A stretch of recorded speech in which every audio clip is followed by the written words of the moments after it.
विधिमंडळाच्या अर्थसंकल्पीय अधिवेशनात सर्व प्रकारच्या चर्चेसाठी आणि उत्तर देण्यासाठी महायुती सरकार तयार आहे, असं मुख्यमंत्री देवेंद्र फडणवीस यांनी सांगितलं। उद्यापासून सुरू होणाऱ्या राज्य विधिमंडळाच्या अर्थसंकल्पीय अधिवेशनाच्या पूर्वसंध्येला उपमुख्यमंत्री एकनाथ शिंदे आणि अजित पवार यांच्यासोबत घेतलेल्या संयुक्त पत्रकार परिषदेत ते बोलत होते। बहुमताच्या जोरावर कामकाज रेटून नेण्याची आमच्या सरकारची मानसिकता नाही असं सांगत सकारात्मक चर्चा करण्याची संधी असूनही विरोधकांनी चहापानावर बहिष्कार टाकत संवादच टाळला अशी टीका त्यांनी केली।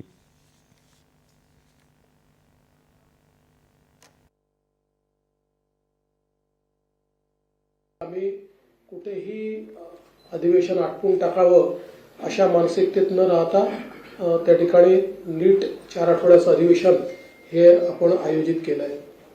हम साथ साथ है अशी परिस्थिती काही तिथे दिसत नाही। हम आपके है कोण चाललीच परिस्थिती तिथे आहे।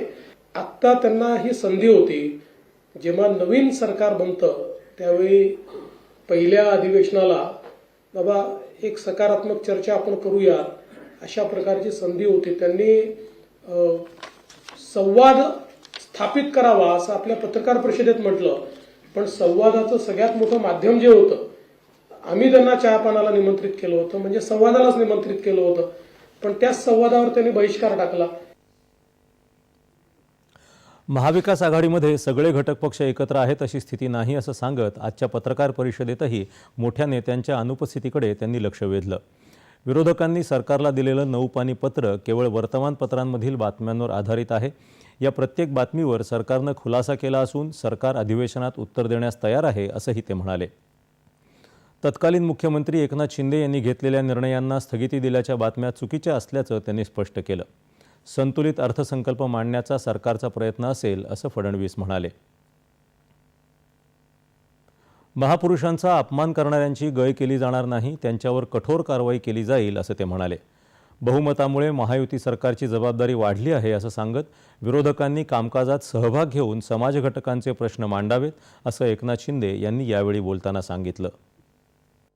गेल्या 2.5 वर्षामध्ये महायुतीने आमच्या टीमने चांगलं काम केलं आणि म्हणून महायुतीला दणदणीत विजय मिळाला। तरी सुद्धा कुठल्याही परिस्थितीमध्ये आम्ही हुरळून जाणारे नाही आणि लँडस्लाइड विक्ट्री मिळाली म्हणून आमच्या डोक्यात हवाई जाणार नाही। आम्ही जमिनीवरचे कार्यकर्ते आहोत आणि म्हणून जास्त विजय मिळाल्यामुळे आता आमची जबाबदारी देखील जास्त वाढलेली आहे। त्यामुळे विरोधी पक्षाने या अधिवेशनामध्ये कामकाजामध्ये भाग घ्यावा, आपल्या महाराष्ट्रातले प्रश्न मांडावे, शेतकऱ्यांचे प्रश्न मांडावे, इतरही काही जे काही मतदारसंघातले प्रश्न मांडावे।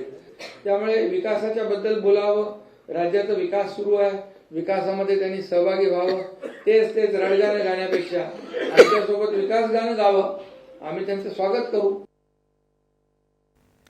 महाविकास आघाडीनं स्थगिती दिलेल्या अनेक प्रकल्पांना मार्गी लावण्याचं काम महायुती सरकारनं केलं असं सांगत येत्या काळात राज्याची वाटचाल दुप्पट क्षमतेनं आणि चौपट वेगानं करू असं एकनाथ शिंदे म्हणाले। सूड भावनेतून केल्या जाणाऱ्या आरोपांना त्याच भाषेत प्रत्युत्तर दिलं जाईल असं ते म्हणाले। या अधिवेशनात बहुमताच्या जोरावर कामकाज रेटण्याचा कोणताही इरादा नाही असं अजित पवार यांनी पत्रकार परिषदेत सांगितलं। आरोप प्रत्यारोप होत असतात, मात्र आरोपात तथ्य असेल तरच दखल घेतली जाईल असं ते म्हणाले।